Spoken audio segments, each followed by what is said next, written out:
స్వాగతం. బులెటిన్ లో ముందుగా హెడ్లైన్స్. తెలంగాణ భవన్లో బీఆర్ఎస్ నేతల విలేకరుల సమావేశం.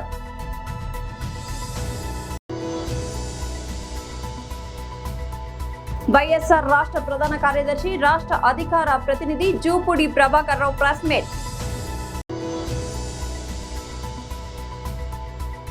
ఎల్లుండి తెలంగాణ కేబినెట్ అత్యవసర భేటీ. తెలంగాణ భవన్లో బీఆర్ఎస్ నేతల విలేకరుల సమావేశం. గ్రామ సభల తీర్మానం చేయాలి. అవి ఏవి లేకుండా జపాన్ కంపెనీకి ఏదో వినాయకుని భక్తి కాదు, ఉండ్రాళ్ళ భక్తి, ఏదో వాళ్ళకు ఇచ్చే కమిషన్లకు ఆశపడి ఆ ప్రాంత ప్రజల భవిష్యత్తును అంధకారం చేసే విధంగా డంపింగ్ యార్డ్ పెడతారు.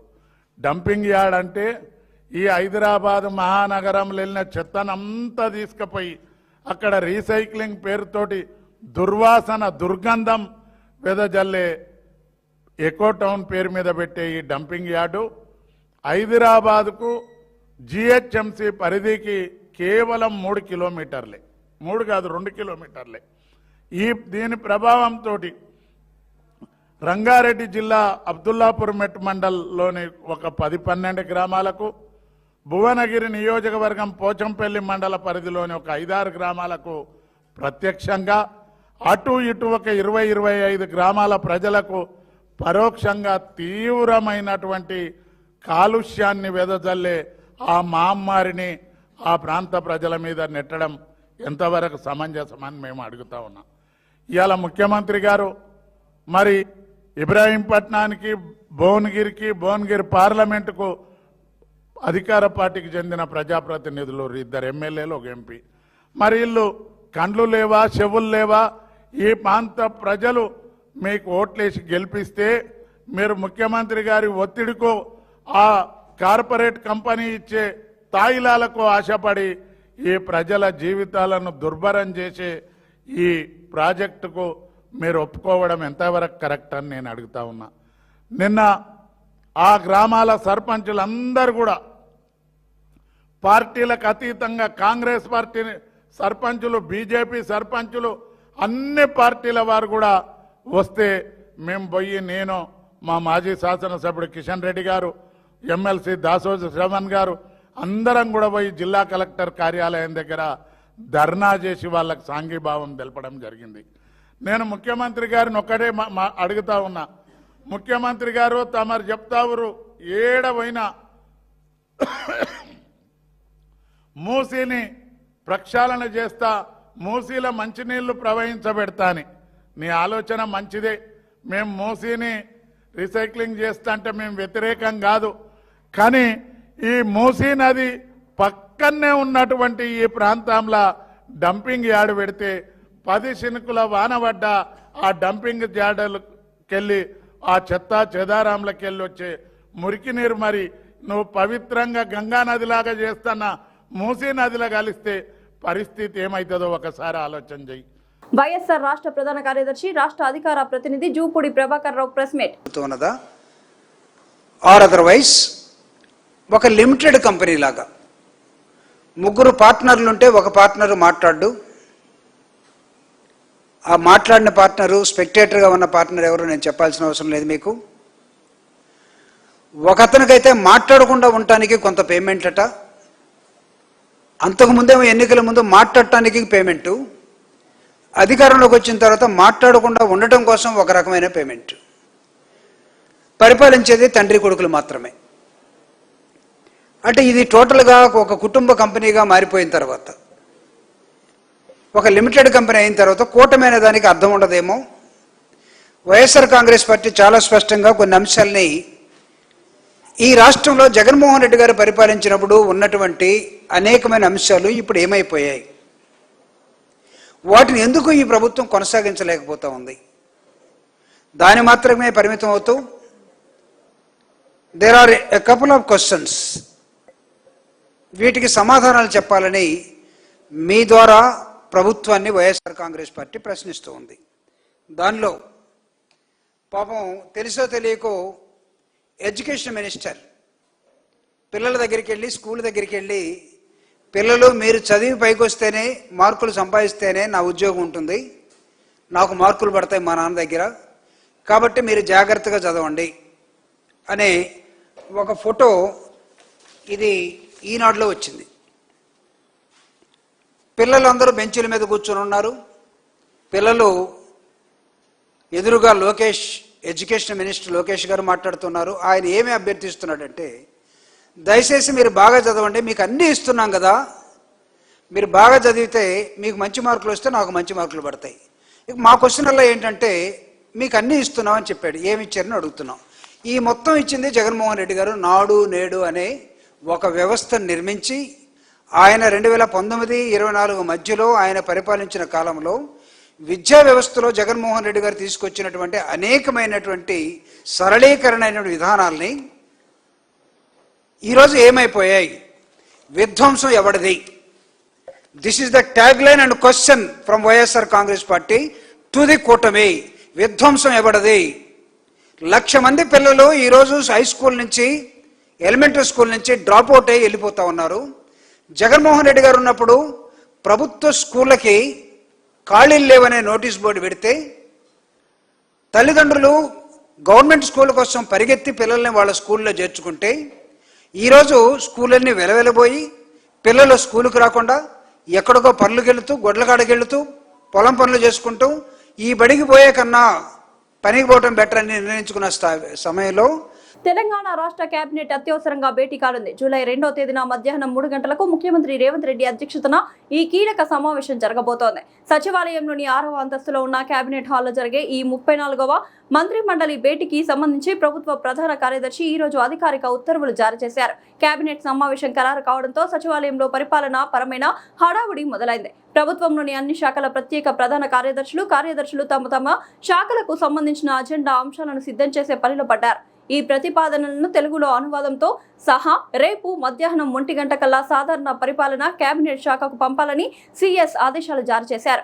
ఒకవేళ ఏ శాఖలోనైనా ఇలాంటి అజెండా అంశాలు లేకపోతే నిల్ రిపోర్ట్నైనా సరే నిర్ణీత సమయానికి సబ్మిట్ చేయాల్సి ఉంటుంది. మరోవైపు సమావేశం జరిగే సమయంలో ఎలాంటి సాంకేతిక లేదా పరిపాలన పరమైన ఇబ్బందులు తలెత్తకుండా ప్రభుత్వం ముందస్తు గట్టి చర్యలు చేపట్టింది.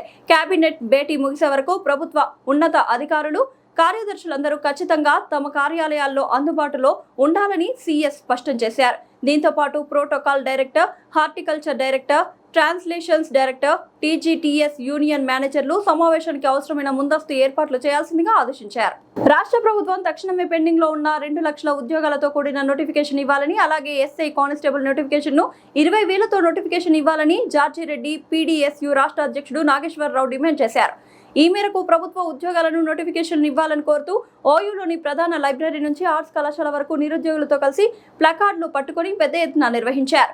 రాష్ట్రంలో అధికారంలో ఉన్న కాంగ్రెస్ పార్టీ ఎన్నికల సమయంలో 2 లక్షల ఉద్యోగాలను భర్తీ చేస్తామని హామీ ఇచ్చిందన్నారు. కానీ అధికారంలోకి వచ్చి 3 సంవత్సరాలు కావస్తున్నా ఇప్పటి వరకు ఇచ్చిన హామీని నెరవేర్చలేదని మండిపడ్డారు. 3 సంవత్సరాలు గడుస్తున్నా నిరుద్యోగులకు న్యాయం జరగడం లేదన్నారు. డిఎస్సి నోటిఫికేషన్ ను కూడా తక్షణమే విడుదల చేయాలని తెలిపారు. George Reddy PDS Telangana state president, research scholar Osmania university నిరుద్యోగ జేఏసీ. ఈరోజు వందలాది మంది విద్యార్థులు, నిరుద్యోగులు ఉస్మానియా యూనివర్సిటీ లైబ్రరీ నుంచి ఆర్ట్స్ కాలేజ్ మంది వరకు భారీ విద్యార్థి నిరుద్యోగ ర్యాలీ నిర్వహించడం జరిగింది. ఈ ర్యాలీ ప్రధాన ఉద్దేశం ఏంటంటే, కాంగ్రెస్ ప్రభుత్వం అధికారంలోకి వచ్చే ముందు నిరుద్యోగులకి న్యాయం చేస్తానని చెప్పేసి నిరుద్యోగులకి 2 లక్షల ఉద్యోగాల నోటిఫికేషన్ ఇస్తాం, వాళ్ళ జీవితాల వెలుగులు నింపనిస్తామని చెప్పేసి హామీలు ఇచ్చి ఈరోజు ప్రకటన చేసిన సందర్భం ఉంది. కానీ దాదాపు 3 సంవత్సరాలు గడుస్తూ ఉన్నా ఈరోజు నిరుద్యోగులకు న్యాయం జరగట్లేదు. కాబట్టి నిరుద్యోగులకి న్యాయం చేయడం ప్రధాన లక్ష్యంగా కాంగ్రెస్ ప్రభుత్వానికి ఉండాలనే డిమాండ్ తోని ఈరోజు భారీ నిరసన ర్యాలీని చేపట్టడం జరిగింది. ముఖ్యంగా తెలంగాణ రాష్ట్రంలో ఈరోజు పోలీస్ కానిస్టేబుల్ ఉద్యోగాలకు సంబంధించి 5,000 నోటిఫికేషన్ మాత్రమే రిలీజ్ చేశారు. వాటిని 20,000కి పెంచాలని మేము డిమాండ్ చేస్తా ఉన్నాం. అదేవిధంగా డిఎస్సి మీద పదే స్టేట్మెంట్లు ఇస్తా ఉన్నారు, కానీ నోటిఫికేషన్ విడుదల చేయట్లేదు. ఆ డిఎస్సి నోటిఫికేషన్ ని రిలీజ్ చేయాలని కోరుతా ఉన్నాం. అదే సందర్భంలో 2 లక్షల ఉద్యోగాల ప్రకటన ఏదైతుందో దాన్ని వేగంగా తక్షణమే జంబో నోటిఫికేషన్ రిలీజ్ చేయాలని మేము డిమాండ్ చేస్తా ఉన్నాం. చాలా ముఖ్యమైన విషయం ఏంటంటే, 2023లో నాటి ప్రభుత్వం contract JL, degree lecturer and polytechnic లెక్చరర్ల పోస్టులని ఉన్న పలంగా రెగ్యులరైజ్ చేసింది. దీనివల్ల సుమారు 5,500 మంది అక్రమ పద్ధతుల్లో ఫేక్ సర్టిఫికెట్స్ తో దొంగ తప్పుడు ధృవీకరణ పత్రాలతో రెగ్యులరైజ్ అయ్యే సందర్భాలు ఉన్నాయి. కాబట్టి వాటన్నిటి మీద సమగ్ర విచారణ చేయాలి.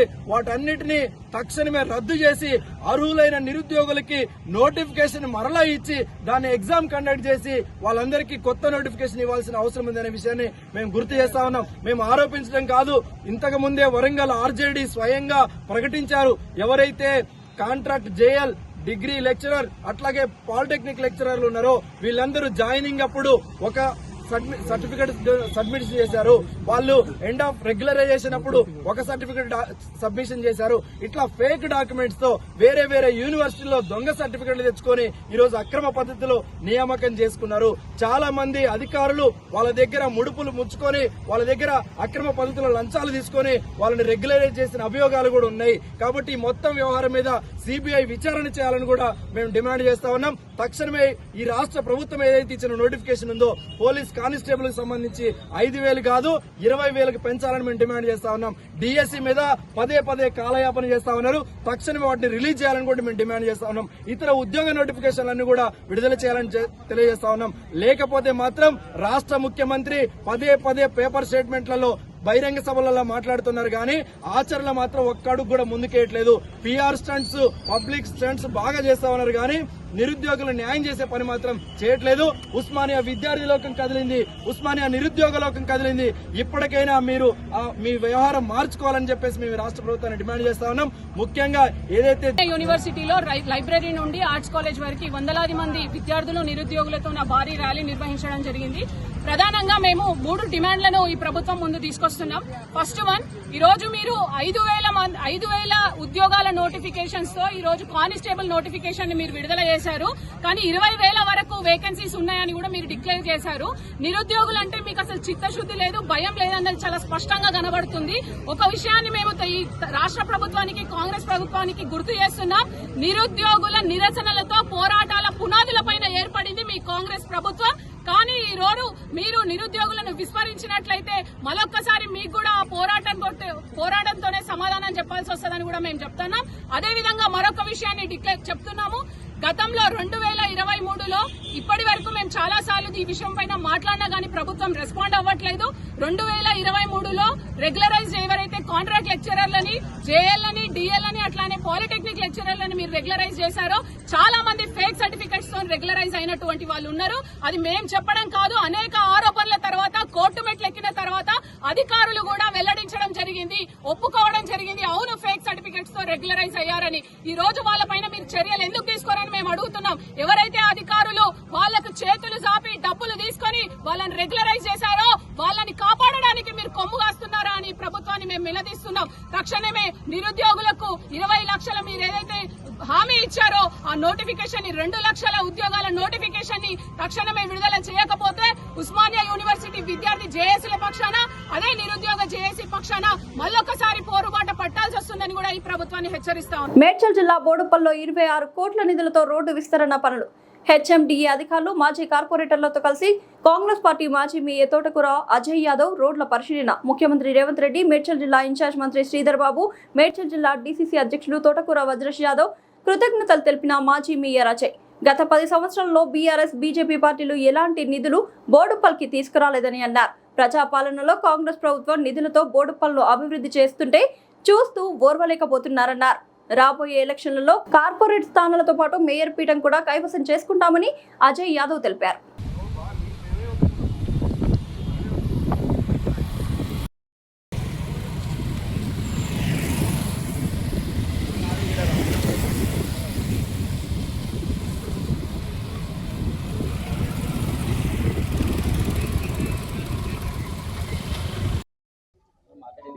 ఈరోజు మన బంగారమైసమ్మ గుడి నుండి చెన్నిచల రోడ్డు, అలాగే అంబేద్కర్ స్టాచ్యూ నుంచి చిల్కనర్ రోడ్డు వర్క్ ఏదైతే పోల్స్ కోసం ఎస్సీ గారి దగ్గరికి, మన ఏడీ గారి దగ్గరికి వెళ్ళి శాంక్షన్ చేయించడం జరిగింది.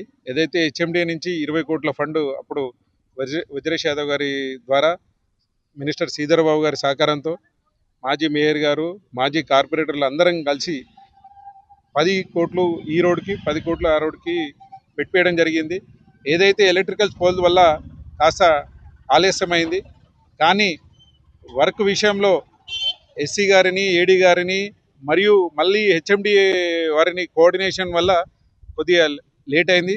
తప్పకుండా మాజీ మేయర్ గారు ఏదైతే ఈ రోడ్డుని చేపియాలని పట్టుదలతో ఉన్నారు. తప్పకుండా మీరు చూస్తారు బోడుప్పల్లో ఏదైతే కనెక్టివిటీ ఇప్పుడు మనకు మేడిపల్లి ఏదైతే ఉంది, అక్కడ చిలకనగర్ రోడ్ అయితే ఉంది, అన్ని రోడ్లు హెచ్ఎండిఏ నుంచి బోడుపల్లికి ఫస్ట్ టైం హెచ్ఎండిఏ నుంచి ఇంత భారీ ఫండ్ రావడం.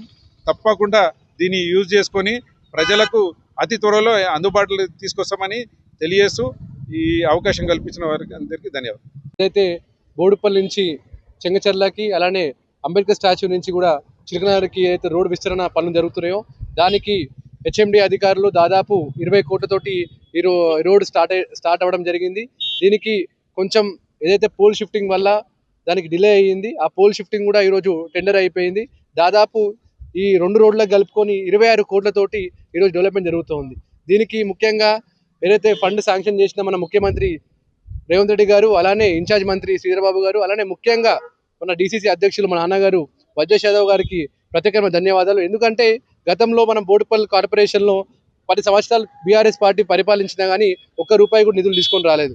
కానీ కాంగ్రెస్ పార్టీ బోడుపల్లో మన ప్రజాపాలన ఏర్పడిన తర్వాత దాదాపు ఈరోజు 100 కోట్ల నిధులతోటి బోడుపల్లి డెవలప్మెంట్ జరుగుతుంది. దీనికి ముఖ్యంగా కారణం ఏంటంటే మన ముఖ్యమంత్రి గారు గతంలో ఇక్కడ ఎంపీగా పనిచేయడం జరిగింది. ఎంపీ గారు గతంలో ఇక్కడ ఉన్న అన్ని ప్రాబ్లమ్స్ తెలుసు కాబట్టి ఇప్పుడు మన ముఖ్యమంత్రిగా అయ్యి మనకి అన్ని నిధులు ఇచ్చి ఈరోజు డెవలప్మెంట్ జరుగుతుంది. దీనికి నేను ఒకటే చెప్తున్న బీఆర్ఎస్ నాయకులకి, 10 సంవత్సరాలు మీరు అధికారంలో ఉన్నారు, 10 సంవత్సరాల నుంచి ₹1 నిధులు తీసుకొని రాలేదు, ఒక ఫండ్ తెచ్చి ఒక డెవలప్మెంట్ చేయలేదు. కానీ ఈరోజు పబ్లిక్ని మభ్యపెట్టి తిప్పుతా ఉన్నారు. పబ్లిక్కి పోయేసి అసలు ఏ ముఖం పెట్టుకొని పోతారో అర్థం కావట్లేదు. పబ్లిక్ దగ్గరికి మీరు ఒక పని చేయలేదు, ఒక ఫండ్ తేలేదు, 10 సంవత్సరాలు ఉన్నా కానీ మీరు ₹1 డెవలప్మెంట్ తీసుకొని రాలేదు బోడుపల్లికి. కానీ ఈరోజు కొన్ని ధర్నాలు అని చెప్పేసి పబ్లిక్ని డివైడ్ చేయడము అవన్నీ పబ్లిక్ మొత్తం తెలుసు. పబ్లిక్కి ఎవరు డెవలప్మెంట్ చేస్తుందో తెలుసు. మేము బీఆర్ఎస్ నాయకులకి ఆల్రెడీ రేపు పొద్దున రాబోయే రోజుల్లో ఎన్నికలు ఉన్నాయి. బీఆర్ఎస్ నాయకులు గలీల పొడుగు తిరగలేరు, ఎందుకంటే వాళ్ళు ఏం డెవలప్మెంట్ చేయరు, వాళ్ళ వల్ల ఏమి కాదని చెప్పేసి. మీ ముఖ్యమంత్రి కేసీఆర్ గారు, కేటీఆర్ గారు మినిస్టర్ గారు ఉన్నప్పుడు మరి బోడుపల్లికి ₹1 తీసుకొని రాలేదు మీరు. అంటే మీ ప్రభుత్వం ఉన్నప్పుడు ₹1 తీసుకొని రారు. కానీ ఈ రోజులు వచ్చి గా ధర్నా ఈ ధర్నా అని చెప్పేసి మొన్న ఏదో వాటర్ గురించి ధర్నా చేశారు. మరి 10 సంవత్సరాల నుంచి మీరే అధికారంలో ఉండే కదా, మరి ఎందుకు ప్రెషర్ రాలే అప్పుడు? మరి ఎందుకు వాటర్ సప్లై పెంచలేదు? మీరు ఏని పని ఈరోజు కాంగ్రెస్ ప్రజాపాలన ఏర్పడిన తర్వాత మేమంతా డెవలప్మెంట్ చేస్తూ ఉంటే మీరు చూడలేకపోతున్నారు. ఇక్కడ ఉన్న నాయకులకి ఏంటంటే బోడుపల్లి అభివృద్ధి చెందితే చూడలేరు. బీజేపీ నాయకులు, బీఆర్ఎస్ నాయకులు వాళ్ళు రాజకీయ స్వార్థాల కోసం తప్ప, రాజకీయం చేద్దామనే ఉద్దేశం తప్ప అభివృద్ధి చేద్దామని ఆలోచన లేదు. కానీ కాంగ్రెస్ పార్టీ ప్రజాపాలన ఏర్పడిన తర్వాత దాదాపు 2.5 సంవత్సరాలు అయింది. 2.5 yearsలో మేము ఎన్నో అభివృద్ధి పనులు చేసినాం. రోడ్లు కానీ, డ్రైనేజ్ కానీ, ఈ పెద్ద రోడ్స్ కూడా ఈరోజు చెప్తున్న విత్ ఇన్ 1 monthలో ఈ రోడ్ కంప్లీట్ అవుతుంది. ఈ రోడ్ ఇనాగ్రేషన్ కూడా శ్రీధరబాబు గారు విచ్చేజ్ ఉన్నారు. అలానే చెరువు కూడా ఉన్నాయి. ఏవైతే బోడుపల్లి కార్పొరేషన్లో మేము మొదలుపెట్టిన పనులు ఉన్నాయో అవన్నిటికీ విత్ ఇన్ 1 monthలో మినిస్టర్ శ్రీధరబాబు గారు వస్తున్నారు. దానికి పెద్ద ఎత్తున మనం ఈరోజు పెద్ద ఎత్తున ప్రోగ్రామ్ చేస్తాం. ముఖ్యంగా మా డీసీసీ అధ్యక్షులు వజ్రేష్ యాదవ్ గారు ఇప్పుడు స్థానికంగా ఉండి గతంలో Telangana building and other construction workers federation CITU ఆధ్వర్యంలో భవన నిర్మాణ కార్మికుల న్యాయమైన డిమాండ్స్ పరిష్కరించాలని కోరుతూ అడ్డకల్ తహసీల్దార్ కార్యాలయం ముందు ధర్నా చేయడం జరిగింది. ఈ సందర్భంగా CITU జిల్లా ఉపాధ్యక్షులు వి కురుమూర్తి మాట్లాడుతూ భవన నిర్మాణ కార్మికుల సంక్షేమ బోర్డు స్కీమ్లను ప్రైవేట్ ఇన్సూరెన్స్ కంపెనీలకు ఇచ్చిన అనుమతిని రద్దు చేసి జీవో నెంబర్ 12ను సవరించి ప్రభుత్వమే వెల్ఫేర్ బోర్డు ద్వారా కార్మికులకు సంక్షేమ పథకాలను అందజేయాలన్నారు. CSC హెల్త్ టెస్ట్ల పేరుతో గత 18 సంవత్సరాలు వెల్ఫేర్ బోర్డు నుండి సుమారు 500 కోట్ల రూపాయలు దుబారా ఖర్చు చేశారన్నారు. ఈ టెస్టుల వలన కార్మికులకు ఎలాంటి ప్రయోజనం లేదన్నారు. కార్మికులకు ఉపయోగపడని CSC హెల్త్ టెస్టులను రద్దు చేసి భవన నిర్మాణ కార్మికులందరికీ హెల్త్ కార్డులు అందించాలని తెలిపారు. సహజ మరణానికి 5 లక్షలు పెంచాలని, పెండింగ్ క్లెయిమ్లకు నిధులు వెంటనే విడుదల చేయాలని, అదేవిధంగా అర్హులైన కార్మికులందరికీ డబుల్ బెడ్రూమ్ ఇండ్లు మంజూరు చేయాలని తెలిపారు. ధర్నా అనంతరం అడ్డకల్ తహసీల్దార్ శేఖర్ గారికి డిమాండ్స్ తో కూడిన వినతి పత్రం ఇవ్వడం జరిగింది. ఈ కార్యక్రమంలో స్థానిక అడ్డకల్ భవన నిర్మాణ కార్మిక సంఘం అధ్యక్ష కార్యదర్శులు కె మల్లేష్, డి బాబు, కోశాధికారి కె చిన్న, K Janardhan, G Anji, K Anjaneyulu, G Nagaraju తదితరులు పాల్గొన్నారు. ఈ టెస్టుల వల్ల కార్మికులకు ఎలాంటి ప్రయోజనం లేదు కనుక CSC హెల్త్ టెస్టులు రద్దు చేసి కార్మికులందరికీ హెల్త్ కార్డులు మంజూరు చేయాలి. సహజ మరణం చెందితే కార్మికులు 5 లక్షలకు పెంచాలి. అదేవిధంగా పెండింగ్ క్లెయిమ్స్ నిధులు విడుదల చేయాలి. తర్వాత ఇంట్లో లేని కార్మికులకు అర్హులైనటువంటి వారి అందరికీ డబుల్ బెడ్రూమ్ మంజూరు చేయాలని చెప్పేసి కోరుతూ వాళ్ళ సంతకాలకు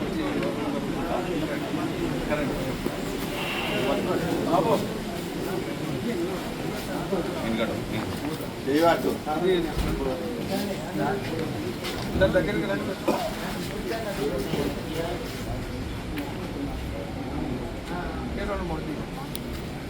ఓకే సార్.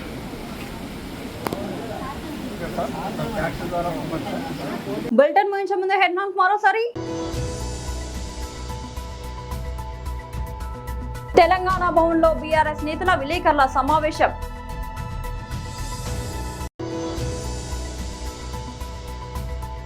వైఎస్ఆర్ రాష్ట్ర ప్రధాన కార్యదర్శి రాష్ట్ర అధికార ప్రతినిధి జూపూడి ప్రభాకర్ రావు ప్రెస్ మీట్. ఎల్లుండి తెలంగాణ కేబినెట్ అత్యవసర భేటీ. ఇది వాళ్ళ బులెటిన్ అప్డేట్. మరొక బులెటిన్ లో మళ్ళీ కలుద్దాం. అంతవరకు సెలవు.